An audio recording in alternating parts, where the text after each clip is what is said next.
Praise lord મારા ભાઈઓ અને બહેનો, આજનો સુંદર દિવસ પ્રભુએ પૂરો પાડ્યો માટે પ્રભુનો હું આભાર માનું છું. આજનું વચન પ્રભુ કહે છે, તીતસ 3:2, કોઈની નિંદા ન કરવી, ટટ્ટાખોર નહીં, પણ નમ્ર રહીને સર્વ માણસોની સાથે પૂરેપૂરા વિનયથી વર્તવું. વચન કહે છે કે આપણે કોઈની નિંદા ન કરવી જોઈએ, ટટ્ટાખોર આપણે થવું ન જોઈએ, અને સર્વ માણસો સાથે વિનયથી વર્તવું જોઈએ, પ્રેમથી વર્તવું જોઈએ, સારી બાબતોથી આપણે એમની સાથે વ્યવહાર કરવો જોઈએ.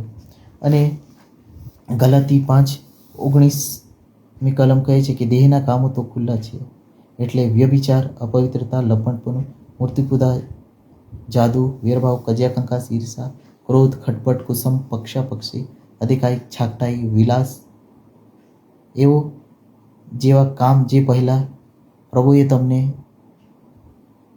આપણને ચેતવ્યા છે, તેવા કામ જે લોકો કરે છે તેઓ દેવના રાજ્યનો વારસો પામશે નહીં.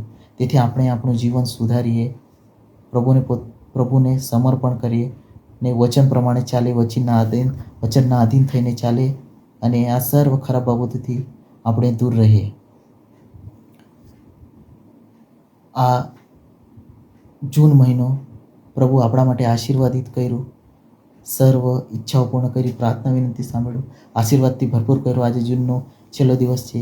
એ સર્વ આશીર્વાદો, કૃપા, સારું સ્વાસ્થ્ય, તંદુરસ્તી, આરોગ્ય આપણાને પ્રભુએ આપ્યું. એ સર્વ ઉપકારો માટે પ્રભુનો આપણે આભાર માનીએ છીએ.